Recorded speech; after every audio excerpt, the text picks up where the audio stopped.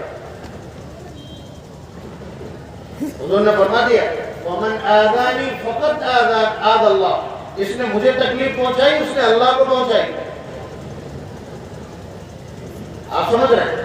إِنَّ الَّذِينَ يُؤْذُونَ اللَّهَ وَرَسُولَهُ لَعَنَهُمُ اللَّهُ فِي الدُّنْيَا وَالْآخِرَةِ، جو اللہ اور اس کے رسول کو تکلیف پہنچاتے ہیں ان پر دنیا اور آخرت سب میں لعنت اور پھٹکار۔ یہ الفاظ قرآن کریم کے۔ آپ کہو کہ نبی کو کیسے تکلیف پہنچتی ہے انہیں تو پتہ ہے، ٹھیک ہے۔ یہ وہ لوگ تو نہیں کہہ سکتے جو کھڑے ہو کے سلام پڑھتے وہ تو یہ بات نہیں کہہ سکتے، اس لیے وہ سمجھتے ہیں کہ حضور ہر جگہ ہے، تو باجا بھی تو سن رہے ہوں گے نا۔ اب سمجھیے نبی اکرم صلی اللہ علیہ وسلم کے الفاظ بعثت بکسر المسامیر، الفاظ سنیے گا دھیان سے۔ حضور فرما رہے ہیں دنیا میں آ کر کے خبر دے رہے ہیں کہ اللہ نے مجھے گانے بجانے کا سامان توڑنے کے لیے بھیجا ہے۔ الفاظ کا ترجمہ علماء بیٹھ کر پوچھ رہے ہیں۔ دوسری روایت کے الفاظ ہیں بعثت بمحق المزامیر، کہ اللہ تعالیٰ نے گانے بجانے کا سامان مٹانے کے لیے، پہلے والے کا ترجمہ کیا تھا؟ توڑنے کے لیے بھیجا ہے، اور دوسرے میں بمحق المزامیر، خوشخبری ہے ان لوگوں کے لیے جو ڈھولک توڑ دیتے ہیں، ڈی جے پھوڑ دیتے ہیں، چھتوں سے پھینک دیتے ہیں، وہ لوگ محمد الرسول اللہ کے مشن پر عمل کر رہے ہیں۔ جس نے توڑا وہ کون ہے؟ حضور نے فرمایا مجھے توڑنے کے لیے بھیجا گیا۔ جس نے ڈی جے توڑا ہو وہ محمد الرسول اللہ کے مشن کا آدمی، جس نے اس کو نوچ لیا ہو اور واپس کر دیا ہو وہ محمد الرسول اللہ کے مشن کا آدمی۔ ابھی مجھے 2-3 دن پہلے الفاظ سننے کو ملے کہ ایک شخص نے یہی حرکت کی کہ ڈی جے تو لے آئے اور بجوا دیے، دوسرے رکھوا دیے دوسرے کی چھت پہ، اور کہتا کہ ہم نہیں بجائیں لوڑا بجائے لیں تو کوئی بات نہیں۔ مطلب یہ دودھ پیتے بچوں کو گناہوں میں بہلاوا، مطلب خود کو تو بہلاتے ہی ہے آدمی اور اس کے بعد دوسروں کو بھی بہلاوا، اللہ تبارک و تعالیٰ کو دھوکہ دینے کی کوشش، محمد رسول اللہ کے مشن کے خلاف بدتمیزی کرنے کی کوشش۔ تو اس کے بعد ایک شخص نے کہا کہ بھائی اگر ڈی جے بجے گا تو ہم نہیں آ سکتے، ہمارے بچے نہیں آ سکتے، ان کی پڑھائی بند ہو جائے گی۔ تو جواب ملا معلوم ہے کیا؟ کہ اگر تم اپنے بچوں میں نہیں بجاؤ گے تو ہم تمہارے یہاں شرکت نہیں کریں گے۔ تم اپنے بچوں کے یہاں نہیں بجاؤ گے تو ہم تمہارے یہاں شرکت نہیں کریں گے۔ مجھے تو لگتا ہے یہ جملہ کفر کا، یعنی محمد الرسول اللہ کی دشمنی اگر نہیں کرو گے، محمد الرسول اللہ کے خلاف اعلان جنگ نہیں کرو گے تو ہم تمہارے یہاں شادی میں شرکت نہیں کریں گے۔ اگر یہ جملہ کفر کا ہے تو اسے خود نکاح دوبارہ کرنا پڑے گا، اتنا نیچے چلے گا۔ اس لیے میں کہہ رہا ہوں یہ نوجوان نسل ہوش میں آ جائے، قرآن روکے گا نہیں۔ اگر اس طرح کھلے عام سرے عام چھتوں پر رکھ کر قرآنی تعلیمات کی، محمد الرسول اللہ صلی اللہ علیہ وسلم کے پیغام اور مشن کی مخالفت کی جائے گی تو قرآن رکے گا نہیں۔ یہ دستار بندی، یہ تعظیم اور یہ اکرام کس کا ہے؟ میں نے جو روایت پڑھی ہے اسے دیکھیں ذرا غور سے سنیں، اس سے پہلے بھی میں اس کو ذکر کر چکا ہوں۔ من قرأ القرآن وعمل بما فیہ، کہ جس شخص نے قرآن کریم کو پڑھا اور اس پر عمل کیا۔ الفاظ دیکھیں آپ، جس نے قرآن کریم کو پڑھا اور اس پر عمل کیا۔ ہم نے قرآن کو پڑھا ہے، ہم نے قرآن کو پڑھا ہے، اپنے بچوں کو پڑھایا ہے، ہم نے قرآن کریم کو سنا ہے۔ ہماری عورتیں قرآن کریم کو سننے کا شغف رکھتی ہیں۔ 15 چھتوں کے اوپر رمضان المبارک میں عورتوں میں تراویح کا نظم کیا جاتا ہے، اس گھر کی عورتیں وہاں شریک ہوتی ہیں۔ یہ سب اپنی جگہ درست ہے، لیکن یہ صرف قرآن کریم کو پڑھنا ہے۔ نبی اکرم صلی اللہ علیہ وسلم کے ارشاد عالی کے الفاظ من قرأ القرآن، جس نے قرآن کریم کو پڑھا وعمل بما فیہ اور اس پر عمل کیا، البس والدہ تاجا یوم القیامہ۔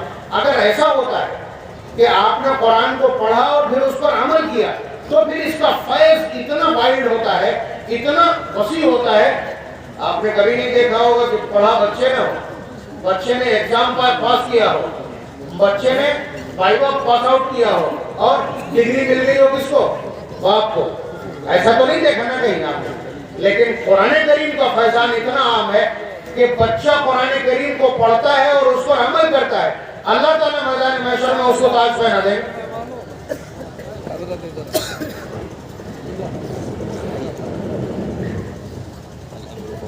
آگے تشریف لیں تاکہ دیکھ کے لیں. ہمارے ویسے بھی دکھ رہا ہے. یہ ہمارے بزرگ مہمان 28 ضلعوں کا جو ہمارا زون ہے, سینٹرل زون, اس کے صدر محترم ہیں اور محمدی سے ہیں. محمدی ہماری سسرال بھی ہے, مولانا عبداللہ صاحب کی بھی سسرال ہے محمدی. والد صاحب نے بھی اسی مدرسے میں پڑھا ہے جس کے اس وقت کی محتمم ہے. تب کوئی اور محتمم ہوتا تھا. ہماری اہلیہ نے بھی وہیں پڑھا ہے, اکرما نے بھی وہیں پڑھا ہے, ہم نے بھی وہاں پڑھا. تو ایک بہت بڑا فیضان ہے جو آپ نے وصول کیا ہے. بھارت وہ بات سنیے کہ قرآن کریم کو پڑھا. اس سال آپ کے یہاں 35 حافظ ہو جائیں گے, 3 عالم ہو گئے, اور اس سے پہلے 1 سینکڑا موجود ہے, اس سے پہلے 1 درجن علماء موجود ہیں آپ کے پاس. تو قرآن کریم پڑھنا تو آپ نے سیکھ لیا, فارمولہ آپ کو یاد ہے, عمل ابھی شروع نہیں ہوا. بات آپ سمجھ رہے ہیں؟ عمل ابھی شروع نہیں ہوا ہے. اگر عمل شروع نہیں ہوگا تو تاج نہیں ملے گا. یہ ہم تاج مصنوعی پہنائے تو دے رہے ہیں, لیکن تاج معلق ہے عمل پر. وَعَمِلَ بِمَا فِيهِ. تو اگر عمل کرنے کا ارادہ ہو تو پھر تاج ٹھیک ہے, اور تب قرآن کریم کا فیض بستی میں جاری ہوگا. اور اس وقت تک یہ مانا نہیں جا سکتا, اس وقت تک یہ مانا نہیں جا سکتا کہ آپ نے قرآن پر عمل شروع کر دیا ہے, جب تک اس طرح کی بدماشی بند رہی ہو, جب تک چھتوں کے اوپر ڈی جے اور گھر کی عورتیں ناچنا بند نہیں کرتی, اس وقت تک کوئی پھوٹی زبان سے یہ نہ کہہ دے کہ یہاں قرآن کریم پڑھا جاتا ہے اور اس پر عمل کیا جاتا ہے. اس لیے کہ قرآن کریم کی بنیادی تعلیمات میں سے, نبی اکرم صلی اللہ علیہ وسلم کے مشن کے بنیادی عناصر میں سے, آپ کے مینیفیسٹو اور آپ کے پروگرام کے باقاعدہ اہم آرٹیکل اور جزیات میں سے یہ ہے کہ بُعِثْتُ بِكَسْرِ الْمَزَامِرِ. نبی اکرم صلی اللہ علیہ وسلم جب اپنے فرائض منصبی کے اجزاء گنواتے ہیں تب یہ الفاظ استعمال کرتے ہیں کہ بُعِثْتُ لِأُتَمِّمَ مَكَارِمَ الْأَخْلَاقِ, کہ اللہ نے مجھے اخلاقی بلندیاں مکمل کرنے کے لیے بھیجا ہے. اور بُعِثْتُ مُعَلِّمًا, مجھے معلم بنا کر, استاذ اور ٹیچر بنا کر کے بھیجا ہے. اسی طرح فرمایا بُعِثْتُ بِكَسْرِ الْمَزَامِرِ, گانے بجانے کا سامان توڑنے کے لیے بھیجا ہے. بُعِثْتُ بِمَحْقِ الْمَزَامِرِ, گانے بجانے کا سامان مٹانے کے لیے بھیجا ہے. آپ محمد الرسول اللہ کی غلامی کا دعویٰ کرتے ہیں.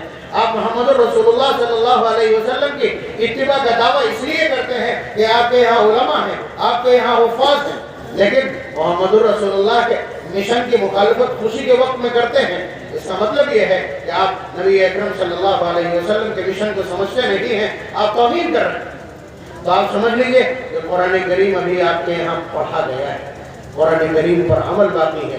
جب در و دیوار سے یہ گواہی آنے لگے, بام ادھر یہ گواہی دینے لگے, اور غم کے وقت, یاد رکھیے گا کل آپ نے دیکھا سب کچھ, غم کے وقت اور خوشی کے وقت اگر آپ اپنے جذبات پر پہرا بٹھا سکیں, آپ اپنے جذبات پر قابو پا سکیں, اپنی خوشیوں میں, اپنے غم کے موقع پر اگر آپ اپنے اوپر کنٹرول کرتے ہیں, تو پھر کہا جائے گا کہ قرآن کریم کو سمجھنا بھی آپ نے شروع کر دیا ہے, اور قرآن کریم پر عمل بھی آپ نے شروع کر دیا ہے. اور جب قرآن کریم پر عمل شروع ہو جائے تو والدین کے لیے تاج بنتا ہے اور اولاد کے لیے بھی تاج بنتا ہے. اللہ تبارک و تعالی ہمیں حقیقتاً تاج کا مستحق بنا دے, اور میدان محشر میں اتنا روشن تاج ہو کہ سورج یہاں لا کے ڈال دیا جائے, اس سے بھی زیادہ روشن ان کے حفاظ کے والدین کا تاج. نبی اکرم صلی اللہ علیہ وسلم نے ساری تعبیرات روشنی کی ساری بلاغت باپ کے تاج کے لیے استعمال کر دی. بعد میں اتنا ہی کہا فَمَا ظَنُّكُم بِالَّذِي عَمِلَ بِهَذَا, تو سمجھو کہ جو لوگ اس پر عمل کریں گے ان کے تاج کی روشنی کتنی ہوگی. اللہ تبارک و تعالی ہم سب کو عمل کی توفیق نصیب فرمائے, قرآن کریم کا یہ شوق باقی رکھے, ہماری نوجوان نسل کو قرآن سے محبت نصیب فرمائے, قرآن کریم پر عمل کی توفیق برآمد فرمائے, تاکہ قرآن کریم کو پڑھنے اور اس کو سمجھنے کا یہ سلسلہ دراز سے دراز تر ہو, اور ہماری نسلیں اس سے شاد و آباد ہوتی رہیں. وآخر دعوانا الحمدللہ رب العالمین.